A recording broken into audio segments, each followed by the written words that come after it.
গুমের মামলায় সেনা হেফাজতে থাকা ১৫ সেনা কর্মকর্তাকে গ্রেফতারের ২৪ ঘণ্টার মধ্যে ট্রাইব্যুনালে হাজির করতে হবে বলে জানান তাজুল ইসলাম। তবে তারা গ্রেফতার কিনা এ বিষয়ে প্রসিকিউশনের কাছে কোনো তথ্য নেই। জুলাই আগস্ট হত্যায় মানবতা বিরোধী অপরাধের মামলায় শেখ হাসিনার সহ ৩ আসামির বিরুদ্ধে যুক্তিতর্ক উপস্থাপনকালে এসব কথা বলেন।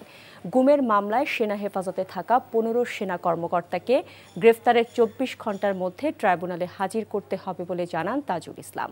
তবে তারা গ্রেফতার কিনা এ বিষয়ে প্রসিকিউশনের কাছে কোনো তথ্য নেই। তবে ট্রাইব্যুনালে গ্রেপ্তারি পরোয়ানা সেনা সদর গ্রহণ করেছে।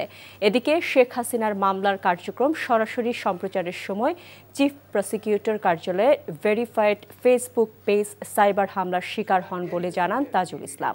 প্রসিকিউশনের যুক্তিতর্ক শেষ হলে আসামিপক্ষ তাদের যুক্তি উপস্থাপন করবে। আইন সবসময় আইনের গতিতেই চলবে। তো যখন আদালত থেকে কোনো পরোয়ানা, গ্রেপ্তারি পরোয়ানা বা অন্য কোনো পরোয়ানা ইস্যু হবে, আপনারা জানেন আমাদের সংবিধানেও আছে, আমাদের এই আইনেও আছে, আমাদের ফৌজদারি কার্যবিধিতেও আছে, একজন আসামিকে গ্রেপ্তার করা হলে যেখানেই গ্রেপ্তার করা হোক তাকে আদালতে আনার সময়ে যে যতটুকু সময় ব্যয় হবে তার ছাড়া ২৪ ঘন্টার মধ্যেই তাকে আদালতে উপস্থিত করতে হবে। এটা হচ্ছে আইনের বিধান।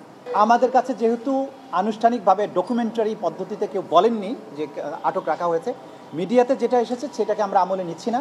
আমাদেরকে যদি বলা হয় যে আটক রাখা হয়েছে তাহলে আইন অনুযায়ী তাকে অবশ্যই আদালতের কাছে আনতে হবে, এটাই বিধান। যেহেতু আমরা জানি না, সুতরাং এই বিষয়ে আমি কোনো মন্তব্য করতে চাই না।